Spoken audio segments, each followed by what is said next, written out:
중에 인연복이 최고다 그런 말이 있습니다. 흔히 하는 말로 무슨 지장보다도 덕장이 위고 덕장보다도 결국은 복장이 최고다라는 말 아니습니까? 그래서 이 복이 많은 사람이 가장 팔자가 좋은 건데, 이 복을 또 인수분해해 보니까 어떤 복이냐? 인연복이라는 거죠. 사람을 잘 만나는 인덕이 있는 복. 사람이 우리가 사는 게 결국은 다 사람 만나는 과정입니다. 어떤 사람을 만나는가에 따라 인생이 달라집니다. 결혼도 그렇고 직장 관계도 그렇고 우리 정치도 그렇고 모든 게 다 그래요. 고통도 인간한테서 오고 행복도 인간한테서 오고 재물도 인간한테서 오고 모든 희노애락 정보가 인간한테서 옵니다. 그래서 인간 인연 잘 못 만나가지고 사람이 넘어지고 자빠지기도 하지만, 또 그런 절체절명의 궁지에서 좋은 사람을 만나 살 길이 그렇게 열리기도 합니다. 참 우리가 뻘밭 깊숙한데 막 그냥 푹 처박혔다가 그 뻘밭 속에서 또 누구 자기를 잡아주는 그 손을 만날 수 있어요. 그게 이제 그런 게 인연이죠. 그런 게 인연이라는 것도 큰 성공과 큰 불행을 겪어봐야 인연이라는 의미를 실감할 수가 있는 겁니다. 사람이. 보통 사람은 가장 인연을 실감하는 게 남녀관계와 직장관계죠. 그래서 이제 인연을 좋은 사람을 만나면 운이 열리기도 하고, 사람을 만나려면 이제 그릇이 큰 사람을 만나야죠. 기왕에 인연복이 있으려면 그릇이 큰 사람. 그러면 그 그릇이 또 무엇이냐? 어떤 사람이 그릇이 큰 사람인가? 그런 사람을 판별하는 지인지감이 이 발달한 어떤 그 청화 선생한테 제가 한번 물어보니까, 이 양반이 이제 그 그릇론에 대해서 한번 이야기를 서로 나눠봤던 적이 있어요.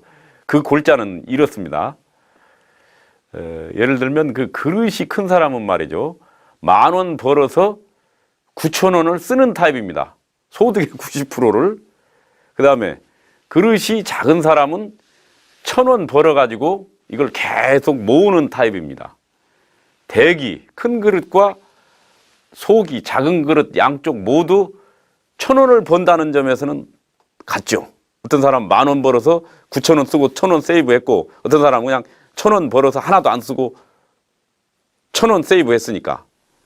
그런데 10,000원을 벌어가지고 이제 9,000원을 쓴 사람은 수중에서 나간 이 9,000원이 이게 문제입니다. 이 9,000원이 새끼를 친다는 얘기죠. 자기가 쓴 돈이 결국은 새끼를 치게 돼 있습니다. 시간이 지나서 몇 바퀴 돌다 보면 이 9,000원은 몇 배나 되는 그 새끼를 쳐서 본인한테 다시 되돌아오는 경우가 많습니다. 돈을 안 쓰는 사람은 새끼 쳐서 돌아올 돈이 없는 것 아니겠어요? 그러므로 작은 돈만 만지고, 돈을 크게 쓴 사람들은 그 새끼를 치는데, 예를 들어서 내가 10사람한테 밥을 샀다. 그러면 대개 보니까 한 8명 정도는 그냥 밥 산 거 까먹습니다. 그냥 얻어먹고도 잊어버리는데, 그 중에 한두 명은 꼭 그걸 고맙게 생각합니다. 그래서 자기가 어느 기회가 되면 밥 사준 사람한테 10배, 100배의 이득을 갖다 주는 정보나 사람을 물어다 줍니다. 이게 쓰리쿠션의 미학입니다. 이 쓰리쿠션이 있어요. 그러려면 이 복이 들어오려면 쓰리쿠션이 와야 되는데, 그 단초는 돈을 좀 써야 된다는 거지. 살다 보면 이제 운이 좋을 때도 있고 나쁠 때도 있는 거 아니겠습니까? 운이 좋을 때도 그렇지만 운이 나쁠 때도 그 그릇의 크기에 따라서 그 나타나는 현상이 각기 다릅니다. 나쁜 것도 양상이 달라요. 나쁜 양상도. 큰 그릇인 사람한테 운이 나쁘면 어떤 현상이 나타나는가? 예를 들면 돈 빌려준 친구가 돈을 떼어먹고 도망가는 수가 있죠. 그릇이 작은 사람에게는 어떤 현상이 나타나는가? 그 사람이 하는 장사 자체가 아예 되지 않습니다. 아예 안 돼버립니다. 큰 그릇인 사람한테 불행은 돈 떼어먹고 도망가는 거고, 그릇이 작은 사람은 아예 그 장사 자체가 안 되는 거죠.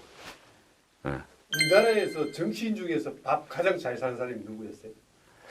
제가 이제 이렇게 만나본 사람 중에서는 YS, 그 다음에 서청원, 뭐 이런 김상현 이런 사람들이 아닌가 싶습니다.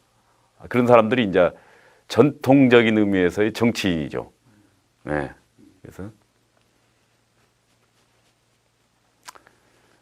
그래서 이제 장사가 아예 그릇이 작은 사람은 안 되는데 운이 더 나빠져 가지고 상황이 악화되면 어떻게 되냐? 그릇이 큰 사람은 은행빚을 얻어서 이걸 돌립니다. 돈이 쪼이면 은행빚을 돌리죠. 돈이 없으면 은행 대출이라도 받을 수 있는 것이죠. 대출 받는 것도 스케일이 다 달라요. 1,000억 이상 벌리면 그런 사람은 재벌입니다. 작은 그릇은 기댈 데가 없는 신세가 됩니다. 돈 빌릴 데가 하나도 없습니다. 작은 그릇. 바로 여기서 그릇의 크기를 좌우하는 그런 변수 가운데 하나는 돈을 쓸 수 있는가의 여부입니다.